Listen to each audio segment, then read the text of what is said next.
Welcome back, Wolfpack. Verlis here, and we're going to start off Fan Fridays this week with Caleb. And I like this strategy a lot from what the comment has said, because it's one of the things that I've been trying to say for a long time, and it's really how to make a Pokemon that is really hard to use or really not that strong Pokemon work.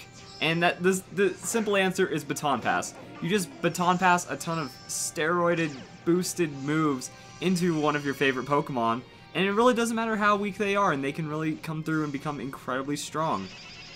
Case in point, Dunsparce. You know, I could have Baton Pass, Stockpile, Minimize into any Pokemon, but I chose Dunsparce because I love Dunsparce. I want him to get competitive use. That's how you do it. So this looks a bit interesting because you have Drifblim, an up-and-coming Baton Passer, the new Shedinja, and Shedinja, the old Shedinja. Pretty much with Shedinja you get the speed boost, and you also get Swords Dance. Drifblim is Stockpile and Evasion. So this is going to be a fun thing to watch. Now the Hypnosis did lock down Drifblim early, which is rather unfortunate. But Drifblim wakes up, gets the Minimize, and now the accuracy of the opponent's moves is most likely not going to let it land. Wow, okay. Fire Blast hitting after the Evasion. Dang. That's pretty crazy right there. I'm not expecting Hypnosis to land though. Oh, Solar Beam. Alright, Ninetales absorbs the light. He decides he doesn't want to take any more chances, and he goes for the hit, and it lands. But now Drifblim is in a very tanky state, so this is going to keep going on as it does, and that's even more evasion added to the pot. So now we have Drifblim stockpiling. That's a risky move right there. That's living life on the edge. So now Drifblim avoids the attack, gets another stockpile. Man, that low accuracy is really just not helping the opponent, you know. Hypnosis has a low chance to do it. Fire Blast is almost abysmal. And Sunlight fades.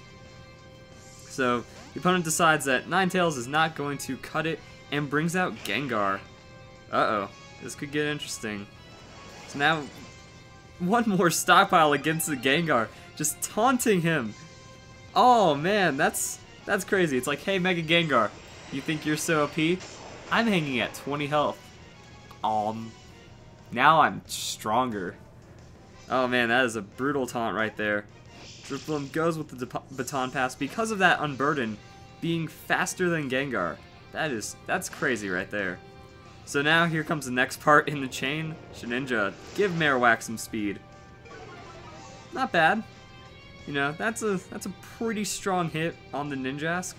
Shadow Ball actually landed, which was pretty crazy. But now, Ninjask is in a Substitute, and Substitute with Minimize is terrifying. Your opponent has to break the odds so many times to get through. Oh.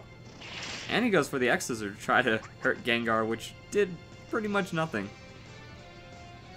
There's going to be a lot of avoidance, and even with those 3 stockpiles, Ninjask only took about a third of his health from a Gengar. So, very surprising. Okay, it looks. I guess Ninjask doesn't have Swords Dance on this set.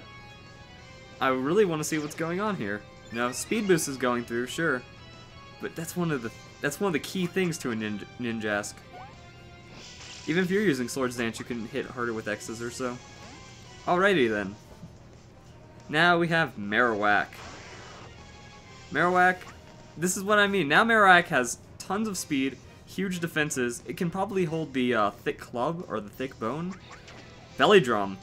And it gets... Oh, this is Snorlax 2.0. So now it has a safe Belly Drum. It's incredibly fast. And it's probably just going to stomp the opponent into the ground. So Marokwak gets a rest. Oh no. Alright, now we find out if it's a Chesto, Resto, or a thick club. Because I think the thick club on this would be devastating because of the Belly Drum. But since you have Belly Drum, you can go with the Chesto Resto. Oh my goodness. Well, this is what it's about. This is how you make your opponent, or this is how you make one of your favorite Pokemon get a lot of play. And I enjoy that a lot of people are picking up Drifblim, because it is a really strong Pokemon that has been overlooked until recently. So I think it's cool, since Drifblim is one of my favorite Pokemon, that, you know, I brought him into the scene. It feels awesome like that, and people are using it very well. And it makes one of your favorite Pokemon shine. Alright, so now Ninetales is back out. Marowak with an Earthquake. I don't see the opponent surviving this one. Nope. That's a lot right there. That's a lot of pain. And the last Pokemon, Venusaur. Ooh, is the Venusaur going to get a one-shot? Oh, come on, I gotta see this. I wanna know what's gonna happen. Earthquake. Alright. Just gonna lock into that Earthquake. Doesn't need anything else. Just gonna hit Venusaur. And that's the game. That's a pretty awesome thing right there, you know. That's pretty creative. I like the double baton pass. It is kind of risky though, because if any one of those chains break, you're in trouble. But it is pretty reliable, and even then, like if Drifblim goes down because he doesn't set up properly, Ninjask is a still very safe baton pass for at least the speed boost, and Marowak can probably handle it from there. So I hope you guys enjoy the video, and I hope you all enjoy the rest of Fan Fridays. Don't have a nice day yet. It's not time.